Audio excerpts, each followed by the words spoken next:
Okay guys, we got the Hawk, the RPS Hawk 250. Purchased it in Oklahoma on my way home.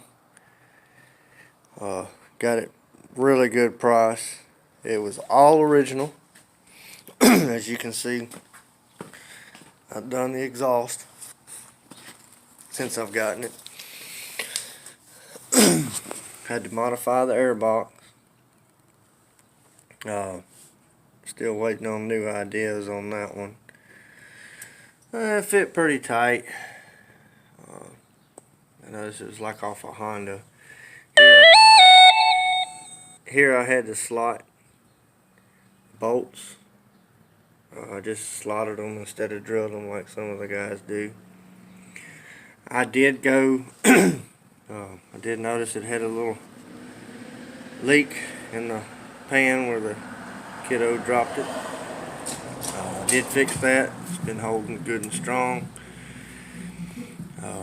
I did buy a new carburetor.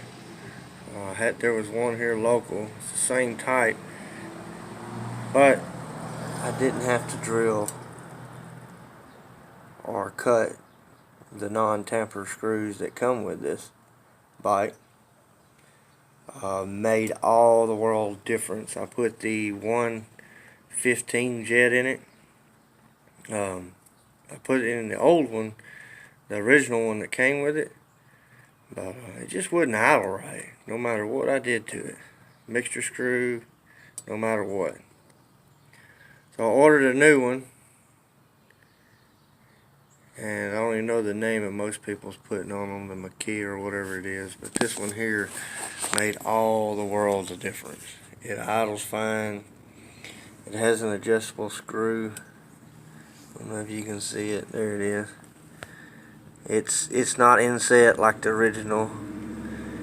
1.5 turns like Moto Cheese put is like perfect for this bike with the 115 jet.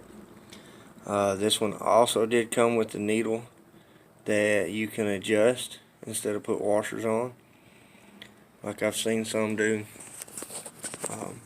Still waiting on the sprocket kit to come in, which I've noticed through a lot of them.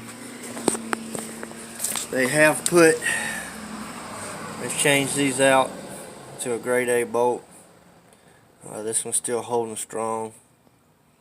I'm going to do real good on it and take some advice and change out the hub bolts.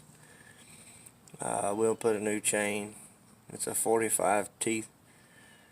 And I'll put the new sprocket for the top end. Typical gauge, the speedometer that goes to the wheel still turns, but the little Tinker Toy crap that they put on here does not last very long, and it went out. So they have a really nice digital one. Still waiting on a response from the email that Moto Cheese put on there to contact the people. Haven't got that response, but I'll find out how to get those. Only thing that's really not too kosher on this bike is the dang mirrors, man. Can't really see them, and they move too easy. Alright, I did just upgrade from this little Tinker Toy here. It's burning real good. This was the original spark plug that came in it. I don't know if you can see it real well. That's what it was, a D8 RTC. I went from the original to the Aduranium, and so that way y'all can see that made a world of difference in starting this rig every time. And the IEX is the number that I ordered, but NKG, no crosses, can compare. NGK, I'm sorry, can compare. This sucker is a good riding little bike. It's got a lot of torque. I've had me and my kids on it, my wife. Haven't had any issues other than the original carburetor that was on it. It would run fine on top end. I changed the jet out from 100, from a 98 to 100 to a 115, and when I put the new pipe on here, this sucker right here would glow red. We got a $38 carburetor. It's aftermarket, but it's still the same type, just a little different name. Man, it completely changed everything. It idles now. I'm not dealing with a bunch of glowing. A lot of people's been wrapping them, but I like to look at that to see. You can tell if you're burning too rich. This sucker right here starts glowing like you can naturally bend it. It's a pretty awesome little bike. Runs really good. You can see it's a 2017, and it runs real good. They have upgrades with oil coolers, speedometers. But if you're gonna buy one of these bikes, guys, carburetors must take the junk off and get you a better carburetor. You can rejet it, makes a world of difference. But if you change the and the pipes, get the pipes. But you must change this and this, because this bike is completely a piece of junk. A total piece of junk without those two.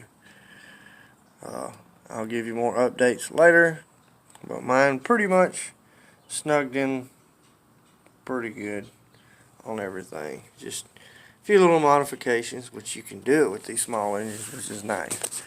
But definitely use the right kind of oil. Get chain slippage. Clutch slippage. And you change this. It's small engines, so the more you ride, the more you change your oil. So me, I've had one oil change, and I went 1,000 miles. This bike didn't have but 1,100 miles on it when I bought it. Another thing I did do, because this thing, once you do a little rough riding, your crankcase vent, I pulled it off my box, because usually these things will like to dump a little oil if you get a little crazy, a little sideways on them. These bikes can really take a beating, and they run really good, and they have a lot of torque. You just got to do certain things to them.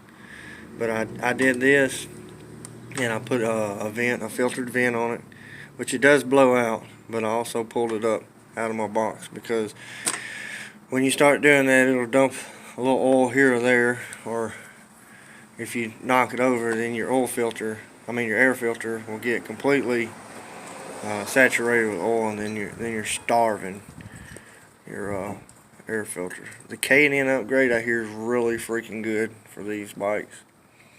You have to change it, but hey, it's soon to come. Thanks.